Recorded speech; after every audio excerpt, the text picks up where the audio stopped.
Bueno, muy buenos días para todos y todas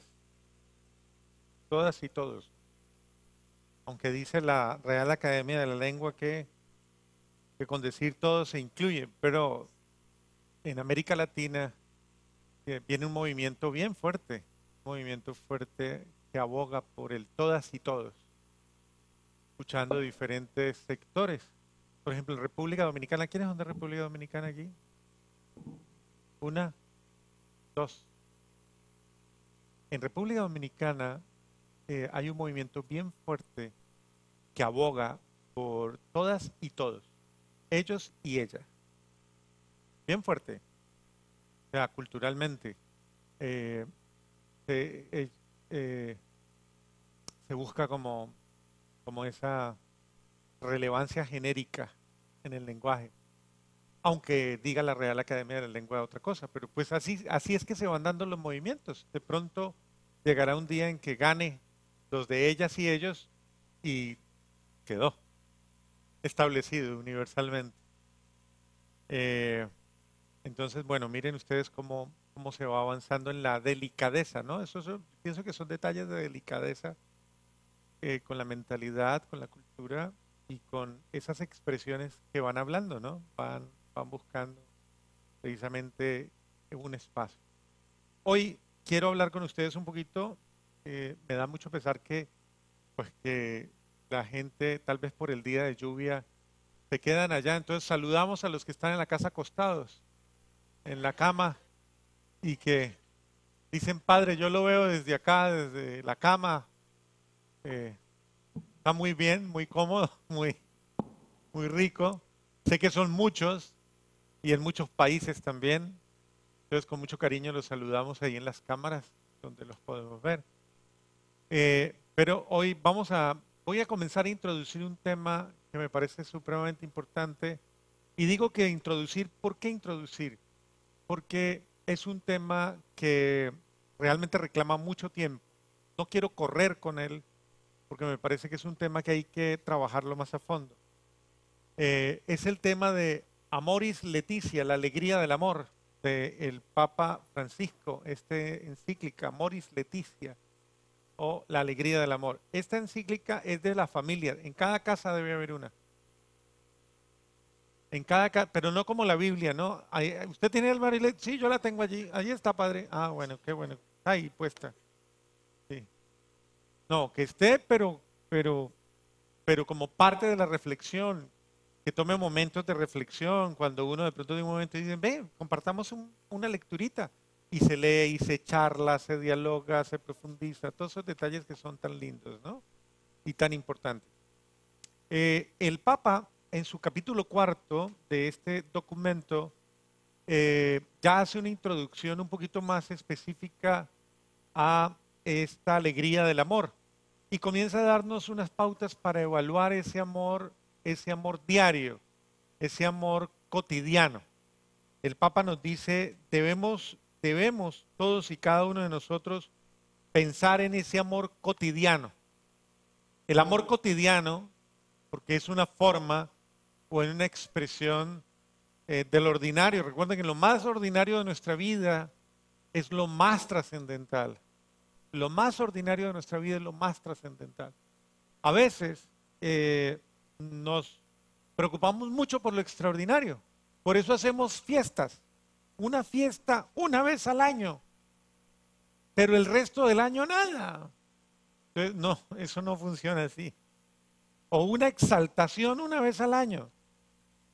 Entonces, un día muy especial, el aniversario, un cumpleaños, una... Entonces, ese día hacemos la gran comida, la gran... Yo no quiero decir con eso que no se hagan esos momentos y con que no se celebre. No, al contrario, hay que celebrar. La dimensión festiva es una dimensión muy querida por Dios. De hecho, mire cómo el Señor celebró todas las fiestas del pueblo. La fiesta de los ácimos, la fiesta de la Pascua, la fiesta de precisamente el pueblo judío tiene muchas otras fiestas que van reflejando la dinámica, el movimiento, tanto, ¿cómo se llama este? Como del campo, como de todas las estaciones. pero también cada uno de los ritos especiales en los que se expresa la fe judía. Y eso es importante. Uno debe tener esa de una dimensión celebrativa. El ser humano tiene dimensión celebrativa, ¿o no? Hay que celebrar. La vida se mueve alrededor de, o la comida, ¿cierto? De comer algo, sí, claro, y es un gusto.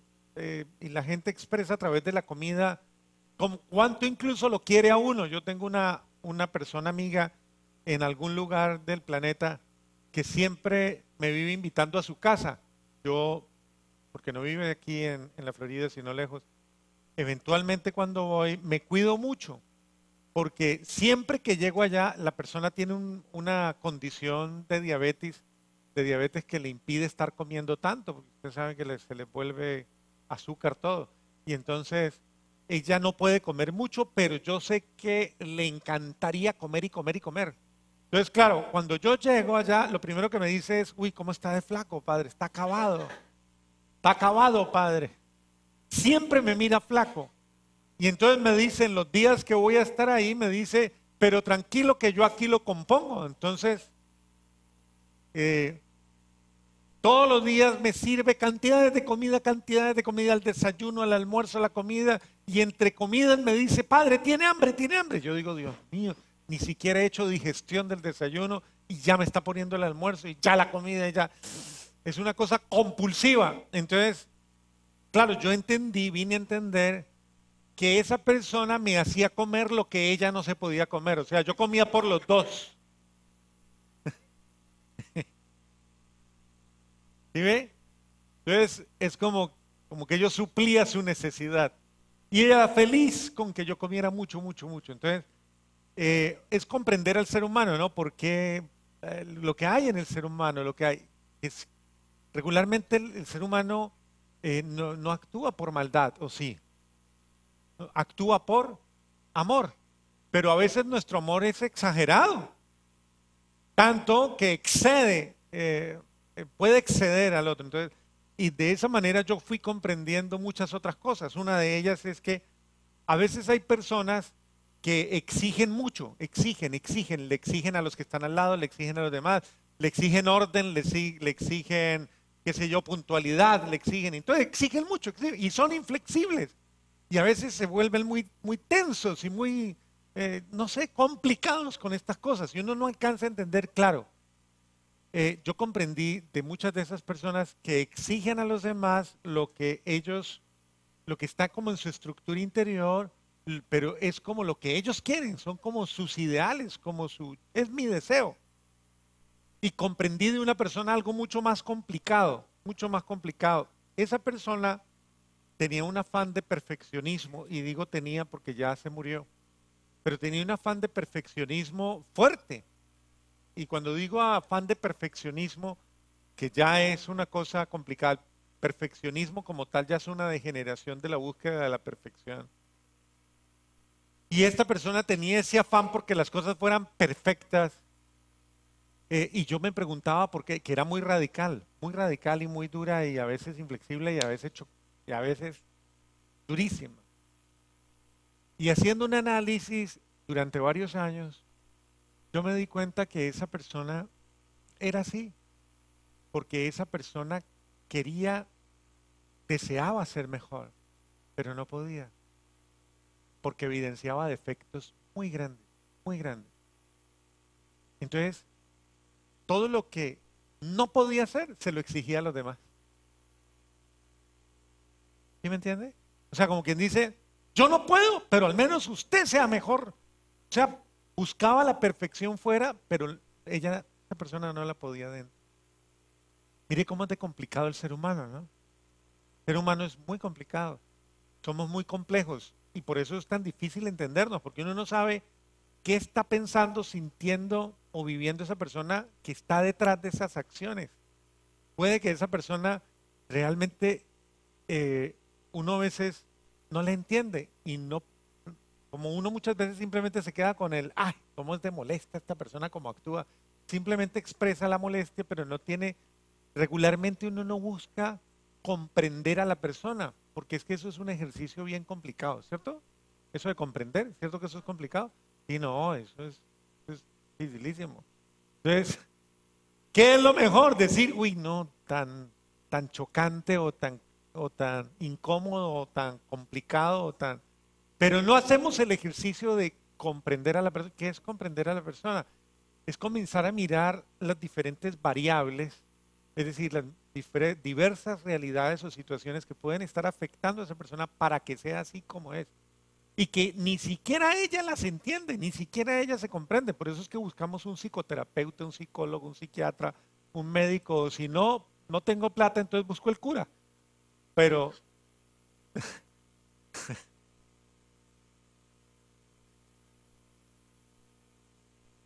porque necesito a alguien que me guíe, que me oriente y que me ayude a descubrir qué me está pasando. Porque uno, como es que dice, nadie es juez en su propia causa, ¿no? Eh, entonces, uno puede perder la objetividad muchas veces cuando se trata de mi caso personal. Entonces, por eso es que uno busca a alguien que mire de una manera objetiva las cosas, sin emocionalismo, sin tendencias, es decir, que sea una persona absolutamente imparcial y preferiblemente que no tenga ningún vínculo conmigo, ni afectivo, ni emocional, porque cuando la persona comienza a establecer vínculos, regularmente esos vínculos también afectan en la forma de ser.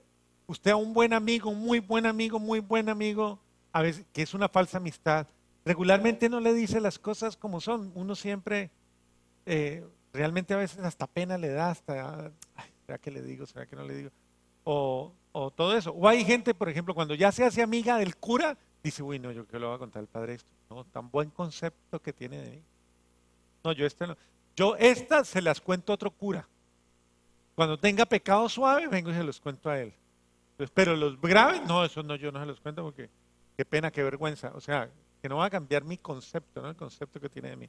Y eso es un error, porque eso es una farsa. O sea, por eso es que, claro, cuando se establecen ciertos vínculos, se pierde la objetividad.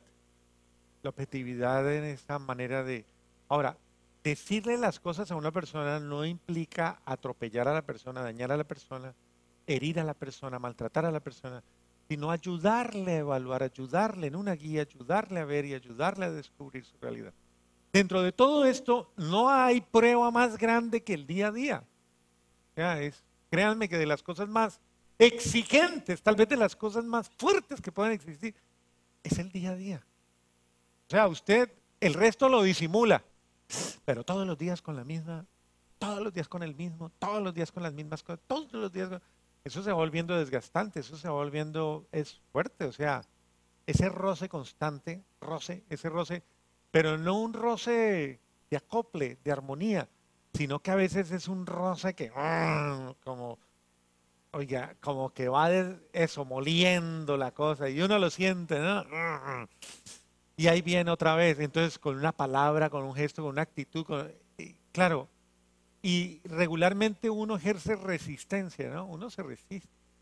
Es normal, son los mecanismos de defensa humanos, ¿no? Uno tiene ciertos mecanismos de defensa con los cuales uno se salvaguarda, pero es normal, eso es normal, eso no es raro. Pero eso va generando en uno prevenciones, va generando en uno muchas cosas que de pronto en un momento determinado lo que hacen es precisamente que no haya relaciones sanas, transparentes, sino relaciones prevenidas. Yo le hago una pregunta para que usted caiga en cuenta. ¿Usted con quién tiene relaciones espontáneas? ¿Con qué espontáneas? Donde usted no tenga que poner ningún filtro antes, por decirlo cariñosamente, ninguna careta, ninguna máscara, o ninguna prevención, ni ninguna nada. Sino que ustedes, ¿quién es? ¿Con quién tiene relaciones desprevenidas, transparentes? ¿Con quién es? ¿Quién es? Bendito sea Dios. Oye, pobrecito, a ese le toca trabajo bastante, ¿no? Al Señor, sí. El único que nos conoce tal cual somos, ¿no? De resto, lamentablemente todas estas figuras, todas estas formas de relacionarnos, son formas de relacionarnos condicionadas. A veces estamos muy condicionados, condicionados por muchas razones.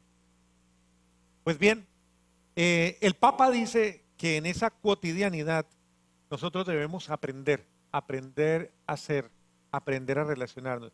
Y en ese capítulo 4 dice, dice él, voy a leer un poquito. Nuestro amor cotidiano es el número 90, el número 90.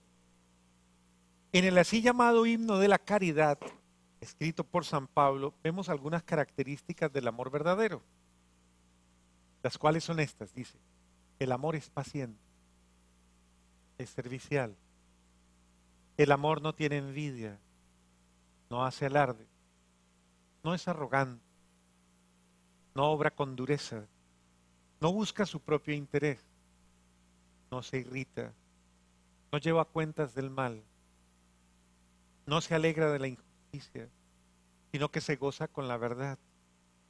Todo lo disculpa, todo lo cree, todo lo espera, todo lo soporta. Bueno, esta es mi tarea para ustedes. Bueno, de aquí hasta el próximo retiro ustedes tienen que leer todo el capítulo 4. ¿Está bien?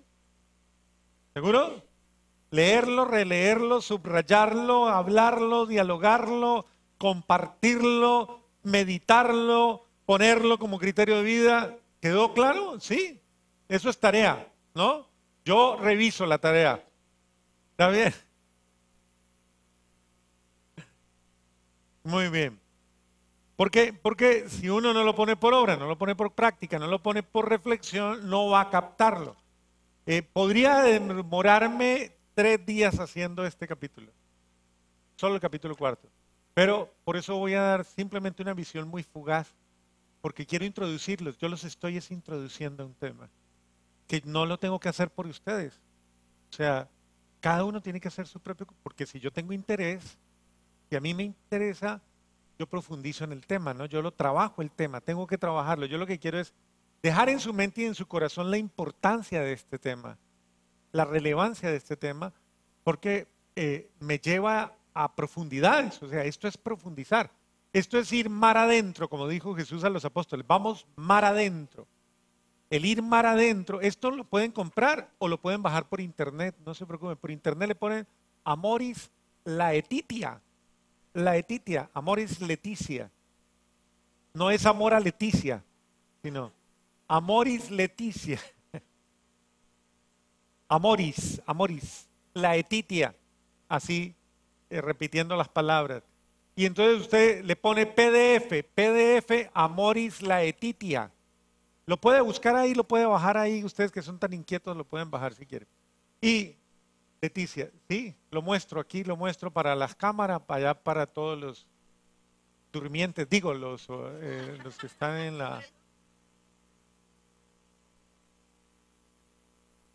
Creo que en la Hollywood Boutique hay varios. Entonces, ustedes lo pueden bajar, lo pueden ver y lo pueden llevar, subrayen. Oiga, yo soy de colorcitos, a mí me encanta subrayar con un color, con otro, con el otro. Eso es chévere, eso es bueno.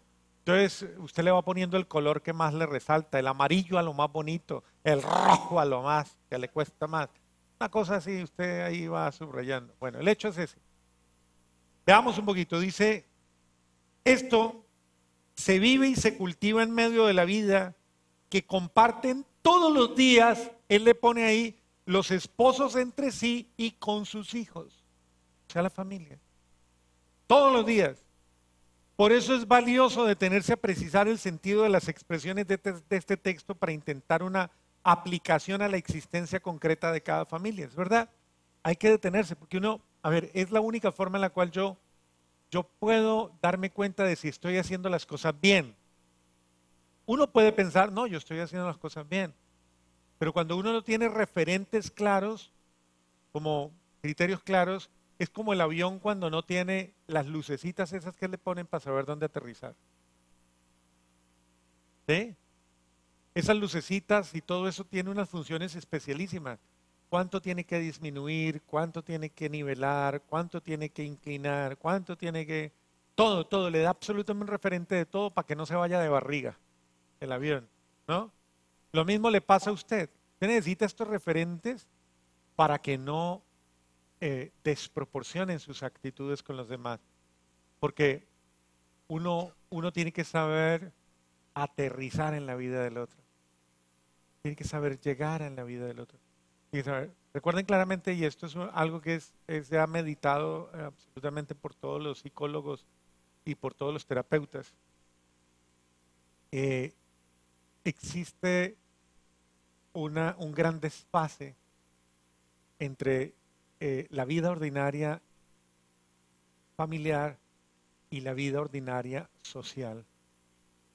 En la vida ordinaria social, eh, nosotros tenemos una forma de ser, una manera de ser que está muy inflada, muy, ¿cómo podríamos decir? Muy, sí, como muy eh, trabajada, muy elaborada. De hecho, a mí personalmente la gente me dice a veces, me dice, padre, es que la gente con usted se porta de una forma y cuando usted no está, se porta de otra. ¿Será que eso es cierto? Oiga, yo estaba pensando eso y yo dije, ¿será que es verdad? Que conmigo son súper buena gente. Y yo digo, tan buena gente que... Y dicen, uy, padre, pero cuando usted no está, de hecho yo, padre, me dicen algunas personas, no aquí, no, no, sino en muchos otros lugares, dicen, le dicen a uno, padre, eh, cuando yo me veo así como muy, muy, muy, le digo, ah, sí, yo le voy a decir al padre a ver qué dice. Entonces ahí mismo la gente como que le pusieron semáforo en rojo, semáforo en verde. Dice, ah, bueno, si le va a decir el padre, pues entonces mejor así. Y cambia inmediatamente. Pero eso es normal, eso se da hasta con... En la vida familiar, el ser humano tiene esas desproporciones o esas realidades en las que tiende a salirse del límite y sobrebasar al otro, pasarse. En la vida familiar, en la vida de convivencia social, siempre respetamos el límite. De hecho, usted sabe que si no pone límite, le ponen un ticket, ¿no? Usted sabe.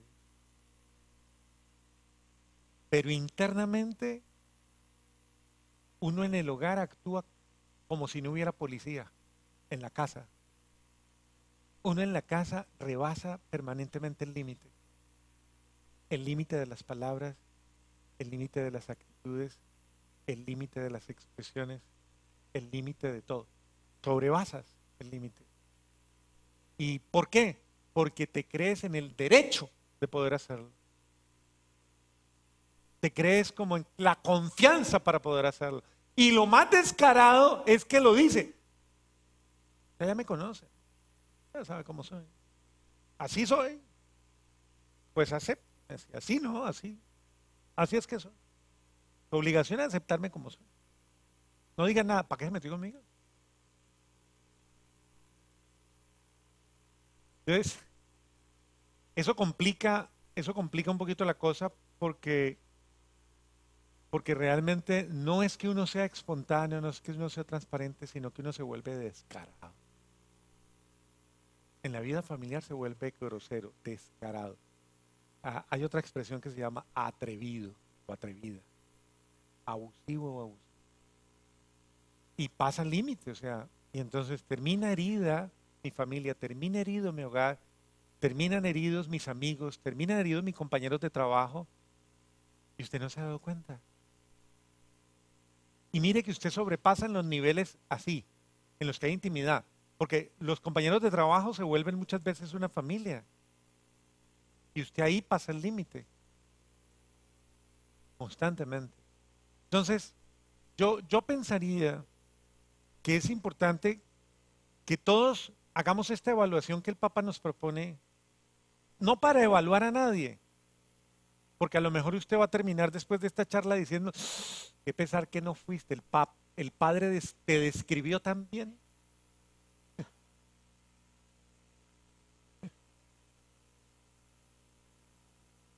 No, no piense en nadie, o sea, piense en usted, o sea,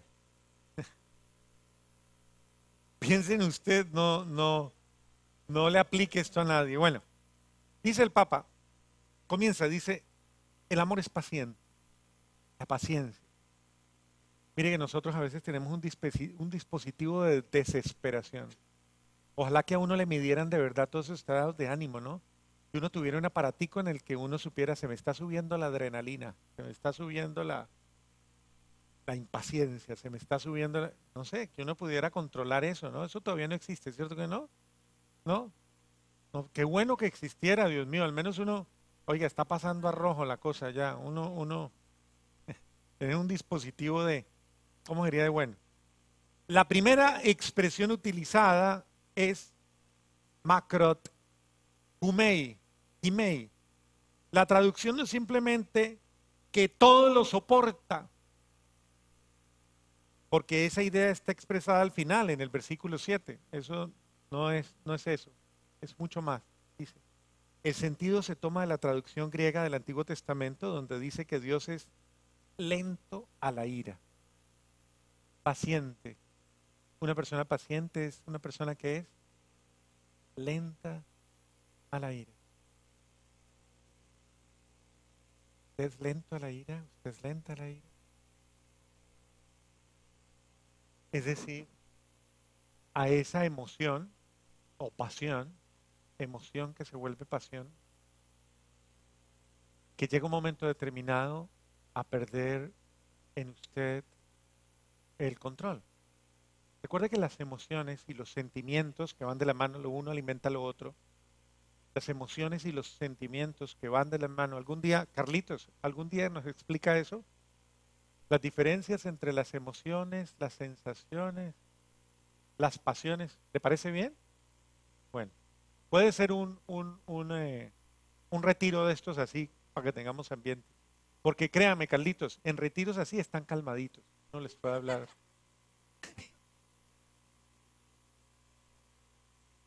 Entonces, mire cómo es de importante. Carlitos Rivera, ¿no lo conocen? Vea, Carlitos es nuestro terapeuta. Conózcanlo porque es importante que lo conozcan. Él es nuestro terapeuta familiar en la parroquia, ¿no? Terapista de familia.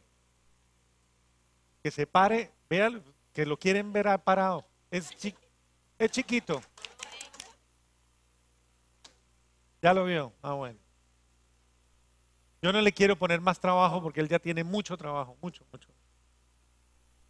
Pero miren cómo es de importante, porque uno necesita, de verdad que uno necesita saber comprender esas dinámicas, esos mecanismos humanos y comprender cómo es su fenomenología, o sea, cómo se manifiestan, cómo se transforman, cómo se dan en mí. Yo debería saber comprender, usted lo sabe, de hecho, cuando usted dice, me va a dar el dolor de cabeza, ya viene el dolor, usted comienza a sentir el malestar, una indisposición. No, usted ya lo percibe, usted dice, me está dando algo raro, usted ya lo comienza a sentir y lo comienza a percibir, la migraña o lo que sea. Uno comienza a conocerse, ¿cierto? En ciertos detalles. Pero en ciertos otros detalles, no. Como que no le interesa mucho hacer el ejercicio porque no le interesa controlarlo. ¿A usted le gusta controlar la ira? Ah, controlar la ira. ¿Sí? ¿Le gusta o no le gusta? ¿O ha pensado en controlarla algún día? ¿Algún día ha pensado en calmarla? No, o no, no. Pues no sé. Es, por- porque no es malo tener ira. ¿Es malo? No, es una emoción natural. O sea, a ver, hay que diferenciar porque uno puede llamar las cosas malas, malo, malo. Bueno, son emociones humanas, son emociones. Eso no es malo ni bueno, es una emoción humana. Claro, el fuego, una pregunta, ¿el fuego es malo? ¿El fuego es malo? No, el fuego no es malo. ¿El agua es mala? No. ¿El viento es malo? No. ¿El sol es malo? No. ¿Qué es lo malo? Exacto. ¿Cómo lo tomo yo y de qué manera permito que esto o desborde o se sale de mi control o se sale de mis manos o se sale de mí? Por eso una persona que pierde el control de sí mismo es una persona que se vuelve obviamente peligrosa, o sea, peligrosa. Créanme que no hay nadie más peligroso que el ser humano. Un ser humano desbordado, un ser humano que no mide sus emociones, que no mide sus... O sea, ahí es donde vienen los homicidas, ahí es donde vienen los abusadores, ahí es donde vienen los suicidas, ahí es donde vienen los violentos, donde viene todo este tipo de... Y uno dice, pero ¿y de dónde salió una persona así? Bueno, salió de un descontrol, de una pérdida de... Claro, es desborda, y cuando un ser humano desborda en todas esas emotividades, obviamente causa una explosión. Hay gente que cuando explota no tiene límite ni sus pensamientos, ni sus palabras, ni sus expresiones, simplemente saca, libera. Entonces, de hecho hay terapias, ¿cierto, Carlito? Del control de la ira. ¿Hay terapias? Cierto. Eh, yo he visto en televisión, en los programas americanos, que cuando una persona tiene ciertos movimientos de violencia, la corte los manda a hacer terapias de control de ira. ¿Eso es verdad? ¿Eh? ¿A usted le han mandado alguna vez eso? ¿No?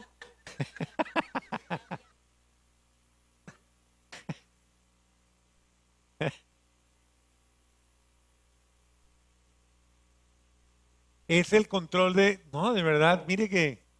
De hecho, hay un ministerio que no lo he podido traer aquí, pero que está en Lourdes, en la parroquia de Lourdes, donde yo estuve haciendo la escuela, pues, de cómo funcionan las parroquias aquí en Estados Unidos, cuando llegué aquí a Estados Unidos a vivir.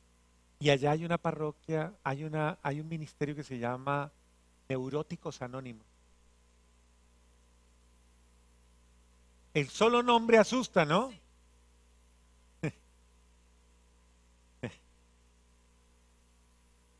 Una vez atendiendo a una persona, yo la quiero traer aquí, no porque aquí haya mucho neurótico, no, nada, nada de esa cosa. Y no es para prevenir, ¿no? Yo quiero esa actitud preventiva, nada más, ¿no? Eso es simplemente para una catequesis aquí como para ir controlando la cosa, pero no es porque yo, no, nada. Y yo sé que esto es de aguas tranquilas, mansas y... Entonces, una persona alguna vez me decía, padre, me ha hecho tanto bien ese ministerio. Tiene un nombre muy feo, padre, me decía, pero me ha hecho tanto bien, padre, porque de verdad me ha hecho consciente, primero me ha hecho consciente de esas altibajos de mi ser, de esas fuerzas negativas, de esas realidades internas que estaban sin control, que yo las veía simplemente malas, las evadía porque no me creía, o sea, no quería reconocerme capaz, yo no quería reconocer todos esos movimientos o esos polos o polaridades que tenía, no quería reconocerlas, pero me han enseñado a verlas, a canalizarlas, a utilizarlas y a aprender a convivir en medio de una realidad social. Control de la ira, control de la ira, como control de velocidad, como control de emocionalidad. Uno debería poner un letrero en la nevera, control de ira, en la nevera, ¿no? Porque ahí es donde usted más va. O póngalo debajo del televisor, ¿no? Control de, no sé usted para qué tenga necesidad de control un poquito más, pero uno debe recordarse a sí mismo que hay ciertas cosas que en uno eh, son más propensas a perder el control de la estabilidad. No todo el mundo pierde el control en la misma, en el mismo campo o en la misma realidad. Todos tenemos proporcionalmente diversidades. Hay gente que es muy paciente, que aguanta todo. Eso sí que uno incluso hasta tiene que, no tú, ¿no? Pero uno hasta tiene que tocarla para saber si está ahí o no está ahí, si está vivo, si no está vivo. Respira, dice uno, respira y respira. No, está ahí, está ahí. Está imperturbable. Ponga usted una persona de esas que se perturba por nada frente a un imperturbable y se desespera de que el otro no haga nada, ¿no? Son medio polaridades bien complicadas. Y miren, si uno mismo tiene miedo o tiene prevenciones para verse y para evaluarse y para estudiarse en esa área, y es usted, solo usted, imagínese cuando usted pone a convivir dos, tres, cuatro y cinco personas con todo ese tipo de tendencias y polaridades. en una familia y todo esto, en un trabajo. Tu trabajo se vuelve tu segunda familia porque tú pasas 8 o 10 horas con tu gente de trabajo todos los días. Ahora, muchos pasan 8 o 10 horas con control de ira, con control de rabia, con control de desesperación, con control. Por eso llegan a la casa y ¡bra! Rompen con todo. Pierdes desenfocas, ¿no? Pues por eso es que tienes que hacer ejercicios de terapia. Lento a la ira. Esto es una verdad. Lento a la ira. Aprender a controlar mis emociones. Aprender a calmar mis emociones. Aprender a sanar. Se muestra cuando la persona no se deja llevar por los impulsos y evita agredir. Evita agredir. ¿Usted es consciente de cuando agrede? ¿Usted es consciente ya? ¿Y es consciente? Hay gente que no se da cuenta que agrede con la forma de hablar. No es consciente, no es consciente. Y después pregunta, ¿pero yo qué le dije? Yo no le dije nada malo. ¿Y qué dice la otra? Después le grabo, le voy a grabar para que se escuche. Porque es que la persona no es consciente. Entonces, es ¿evitar qué? Agredir y dejarme llevar por los impulsos. Una cualidad de Dios, del Dios de la alianza que convoca a su imitación, también dentro de la vida familiar. Muy bien, dice el Papa. Se alaba la moderación de Dios para dar espacio al arrepentimiento. El Papa nos está llevando a esa reflexión. Reflexionemos cómo actúa Dios. ¿Cómo es Dios? Lento a la ira. ¿Y cómo me trata, no? ¿Qué tal que Dios fuera impaciente conmigo? ¿Mm? Si uno tiene necesidad de que sean pacientes con uno, ¿o no? ¿Cierto? ¿A usted le gusta que sean pacientes con usted? Sí, pero téngame paciencia. Téngame paciencia. Eso. Es, no se desespere, sino sea paciente conmigo. Es decir, aprenda a calmarse conmigo. Eso es muy importante. Y dice, se insiste en su poder que se manifiesta cuando actúa con misericordia. La paciencia de Dios es ejercicio de la misericordia con el pecador y manifiesta el verdadero poder de Dios. El poder del amor. Mire, uno muchas veces no reflexiona que ser paciente es tener un poder o desarrollar un poder, poner en práctica una potestad, el poder del amor, el poder de la compasión, el poder de, el poder de la misericordia. Es un poder.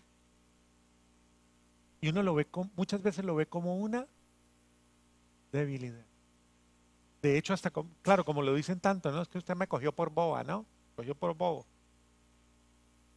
El, el, el ser compasivo, el ser misericordioso, o sea, el ser lento a la ira, es un poder, no una debilidad. ¿Y ve? Por eso hay que trabajar en el poder de, por eso dice el Señor, bienaventurados. Lean esto a la luz de las bienaventuranzas. Los pacíficos.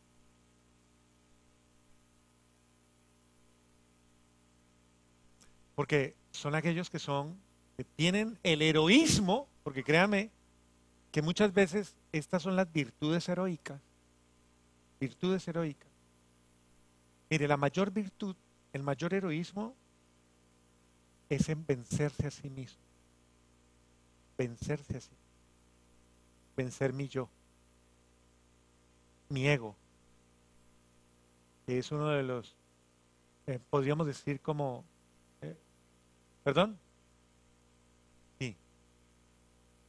Y es uno de los, ¿cómo se le llama a estos químicos que son, ah, catalíticos eso? Es el que más produce el ego exacto, que haya la explosión. Es el ego. El ego. Cuando el ego eh, está mal, enfermo, está herido, está maltratado, se vuelve el mayor catalizador de todos los males. Es el ego, el yo. Eh, Tener paciencia no es dejar que nos maltraten continuamente o tolerar agresiones físicas, dice el Papa, o permitir que nos traten como objetos. Esto es muy importante que el Papa lo aclare, porque básicamente eh, el Papa está poniendo en claro una visión real de la iglesia. La iglesia en ningún momento enseña, la iglesia en ningún momento enseña, porque incluso esto ha sido un mecanismo en la convivencia familiar. A veces hay una pareja que le dice a la otra, usted se casó para toda la vida y usted tiene que aguantar lo que sea. Usted tiene que acuérdese que usted tiene que aprender a... ¿Quién le dijo a usted que el matrimonio era fácil? Entonces, usted tiene que soportar. Entonces, una cosa es una cosa y otra cosa es otra cosa. Pero miren cómo hay que guardar el equilibrio, o sea, cómo hay que aprender a guardar el equilibrio. Es decir, eh, cuando se compromete mi dignidad, yo debo tener mucho cuidado, la dignidad del ser humano, porque puede llegar un momento en que yo no puedo permitir que la otra persona atente contra mi dignidad humana. Pero para poder poner de manifiesto esto no tengo que agredirla. No tengo que agredirla a la otra persona. Porque agredirla sería tanto como entrar en el juego de la otra persona.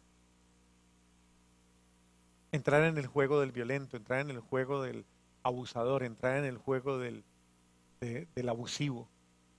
Y no hay que entrar en el juego de nadie. Dice el Papa, el problema es cuando exigimos que las relaciones sean celestiales o que las personas sean perfectas o cuando nos colocamos en el centro y esperamos que solo se cumpla la propia voluntad. Claro, es cuando tomamos una postura completamente en las relaciones. Recuerda que estamos evaluando lo más delicado del ser humano. Las relaciones, las relaciones. Lo más complicado del ser humano son las relaciones. El ser humano no se sabe relacionar, no sabe relacionar. Lo más complicado del ser humano es eso. Ahí se cumple lo que decía un amigo mío que en paz descanse, que para mí era muy sabio.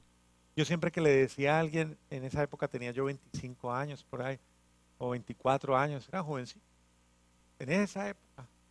Y yo le decía a él, ve, fulano es bueno, mira este tan bueno. Y él decía, fulano es bueno, viví con él. Claro, la convivencia evidencia la realidad. Por eso es que la gente se estrella, se casa con una fantasía, se enamora de una fantasía. Como todo, como dice el Evangelio de San Juan en su capítulo 2, las bodas de Caná. Todo el mundo saca el vino bueno al comienzo. ¿Sí o no? ¿Usted cuándo al comienzo saca todo lo que usted es? No. Usted siempre saca el vino bueno al comienzo. Lo mejor de usted al comienzo. Por eso se enamoraron de usted. Si lo hubieran conocido. De hecho, si usted le hubiera preguntado a la mamá de esa muchacha o de ese muchacho cómo es, a lo mejor le hubiera contado unas cuantas verdades. Le hubiera dicho, pues, con la ropa de domingo. Ah, el domingo. Pero usted no conoció la realidad de esa persona. Entonces, no es, ahora yo no quiero crear sospechas sobre el ser humano. No, no es eso. Pero es también ser realistas. O sea, uno no puede exigir, como dice, ni que las relaciones humanas sean celestiales, ni que las personas sean perfectas. Pero ¿qué es lo peor? Ir inconsciente a una experiencia de convivencia. Inconsciente. Por eso es que muchas parejas eh, van a una realidad, ¿cómo le llamaríamos a eso? Eh, en progreso atómica. Es decir, a realidades en las que no saben con quién se están metiendo, no saben potencialmente toda la realidad que tiene la persona y cuando se comienza a evidenciar todo lo que tienen y todo lo que son, llega un momento en que esto explota, de alguna manera explota. Esa es la primera crisis, descubrir quién es el otro. Pero ignorar quién es uno, ¿no? Uno tiene que tener esa doble realidad, el descubrimiento de los dos. Cuando las personas saben descubrir esto con justicia y saben comprenderlo, comienzan a avanzar y comienzan a superar muchas realidades. Pero esto es importante, no hay relaciones celestiales con nadie, ¿o sí? No, aquí estamos entre seres humanos débiles, frágiles, libres, limitados, ¿no? Una de las primeras características que nos hace incapaces de ser en esta realidad concreta perfectos es que somos limitados. Usted ve la apariencia, usted expresa, es decir, limitados, ¿o no? Usted se puede equivocar o no. ¿Sí? Usted ve a su marido callado, lo ve calladito y por allá como elevado y no puede ir y cachetearlo y decirle, tome. ¿Y ahora por qué me pega? Por sospecha, sí.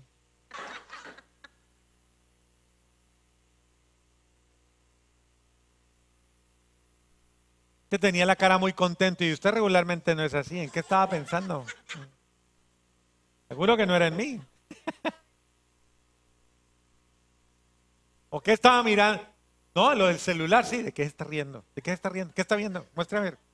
¿Qué le dijeron?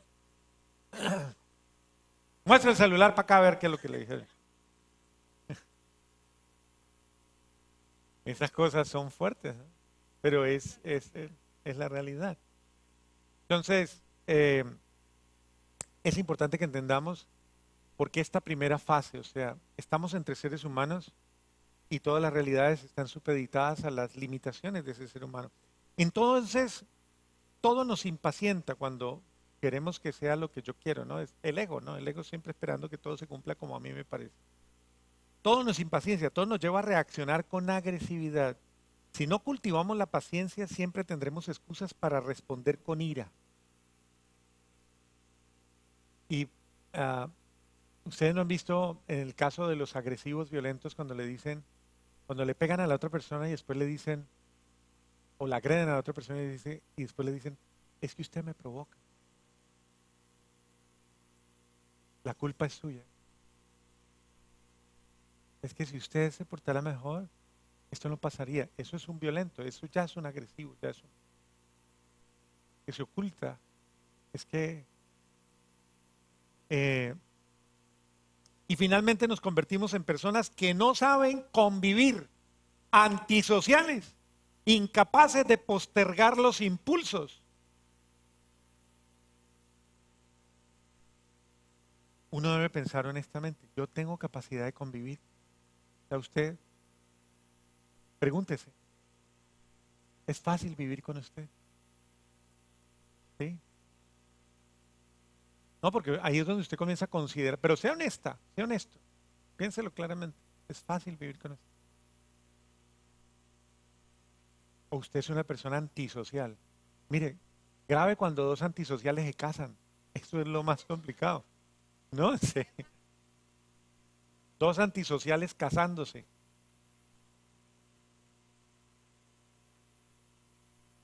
Y cuando uno habla de antisociales, esa frase está muy dirigida a asesinos, pero son antisociales. Yo he tenido que ver casos muy duros. Yo recuerdo una vez un caso de un muchacho que vino a contarme que acaba de venir de su casa. Él venía muy mal de su casa, de la casa de su mamá, de donde él salió. Y le digo, ¿y por qué? ¿Qué pasó? Y me dice, porque intenté entrar a mi casa, padre, y no pude entrar. Le digo, ¿por qué no pudiste entrar? Y me dice, porque había algo que atascaba la puerta de mi casa para entrar. ¿Y qué era? Me dice. Cuando lo pude correr me di cuenta que era el cuerpo de mi mamá inerte. El hombre que se había conseguido pareja, en un ataque de ira, la mató a ella y se mató a él. Y el cuerpo de ella bloqueaba la puerta. Y acabo de venir, vengo de esa escena. Así terminan las expresiones de violencia. Créanme, uno es doloroso. A veces se encuentran unas cosas que son absolutamente sorprendentes. Y recuerdo otra más leve, pero no menos agresiva. Una mamá que viene y me dice, padre, llevo 7 años viviendo con mi hijo. Un día se puso bravo conmigo y en 7 años que estamos en la misma casa nunca me volvió a hablar. Para él yo estoy muerto. Y es la persona más querida y más amable para todos. Todo el mundo me habla bien y me felicita por el hijo que tengo. Y yo a nadie le he dicho esto. Eso es una persona violenta. Bueno, la familia en estos términos se volverá un campo de batalla. Por eso la palabra de Dios nos exhorta, desterrad de vosotros la amargura, la ira, los enfados e insultos y toda maldad. Efesios 4:31. Desterrad de vosotros la amargura, la ira, los enfados, los insultos y toda maldad. Es importante saberlo. Yo tengo que erradicar de mí esas raíces malas. Hay cosas que van enraizando en usted. Usted lo va permitiendo. Eso agrava la situación de su yo. Lo enferma, lo deforma, se va deformando usted como persona. Entonces, preste atención, o sea, tenga mucho cuidado. Cuando usted comienza a caer en actitudes de esas irregulares, anómalas, y los demás le digan, me está hiriendo, me está haciendo daño, me está maltratando, escuche, por favor, escuche, escuche. Usted ya es un abusador, usted ya es una abusadora. Y usted dice, no, pero yo no he dicho nada, sí lo está diciendo, lo está haciendo, la actitud que tiene, ya es una actitud de una persona abusadora. Entonces, destierre de usted toda actitud, todo gesto, todo acto de esta naturaleza. Esta paciencia se afianza cuando reconozco que el otro también tiene derecho a vivir en esta tierra junto a mí. También tiene derecho a vivir junto a mí.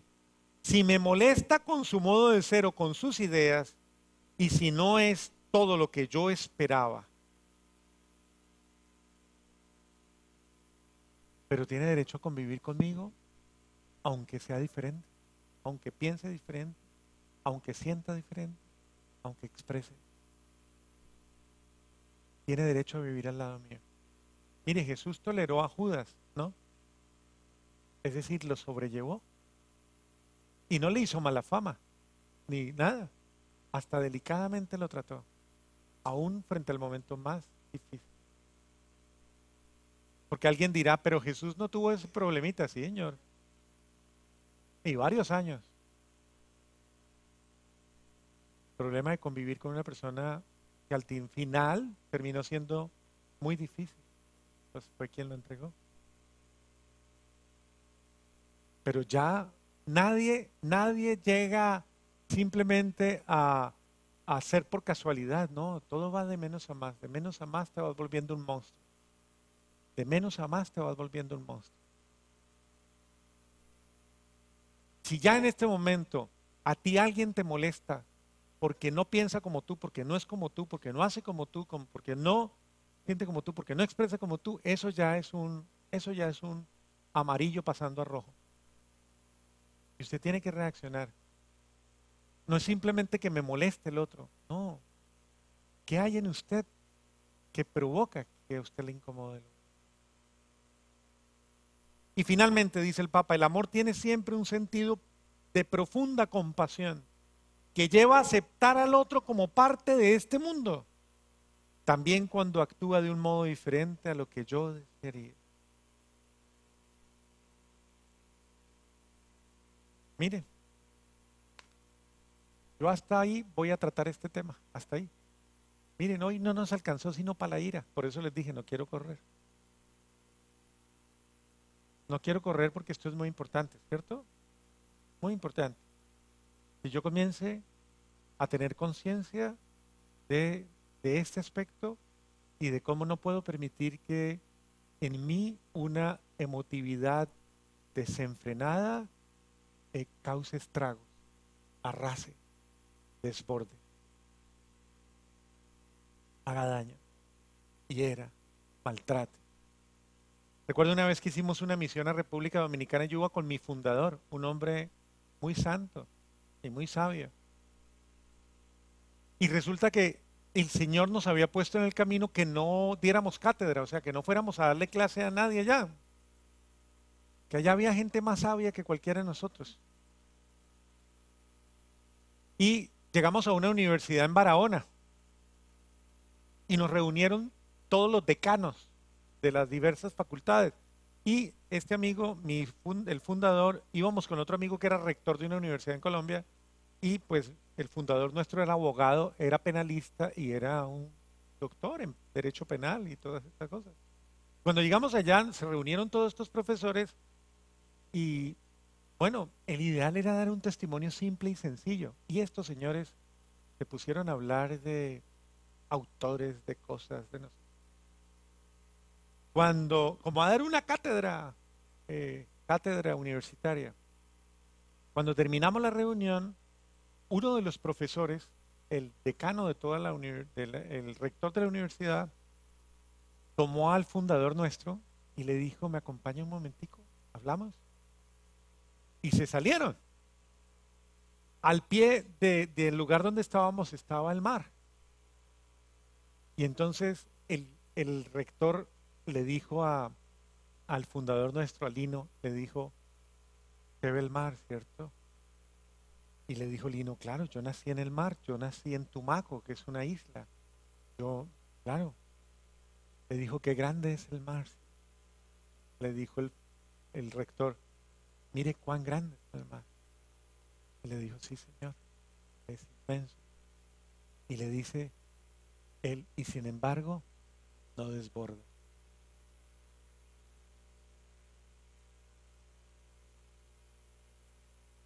No pasa el límite. Dice mi fundador, Lino dijo en ese momento, me sentí tan mal, comprendí, tan sabiamente me corrigió esa persona y me ayudó a ver mi error. Esa noche yo había desbordado, decía él, haciendo alarde de mi conocimiento, de miles de cosas. Había hecho sentir mal al otro. Como esta persona le dijo, uno a veces desborda, muchas veces pasa la frontera, hace sentir mal al otro, hacerlo sentir, que yo sé más que usted, que yo lo hago mejor que usted, porque yo lo entiendo más que usted. Eso es desbordar, pasar el límite. En ese sentido debemos evaluarnos y mejorar. El amor es muy exigente, ¿cierto? Amar verdaderamente es muy exigente. Implica mucha sabiduría, implica mucho tacto. No hay sabiduría más grande que la del amor. Aprender a no desbordar, a no pretender ser más que nadie. Aprender a ser juntos, juntos. Lo importante es que seamos juntos, no que yo sea. No desborde. Si usted toma esa medida, no desborde. Si usted toma esa medida, usted va a aprender a ocupar su lugar. Aprenda a ocupar su lugar. Usted ya es adulto, ¿cierto? Las personas adultas están llamadas a guardar su proporción, a saber situarse, a saber ubicarse. Ese es el mérito que deben tener los adultos. Los muchachos y los niños desbordan, claro. Ellos pasan, que todavía no lo entienden. Pero una característica de los adultos es saber conservar el límite. ¿Está bien?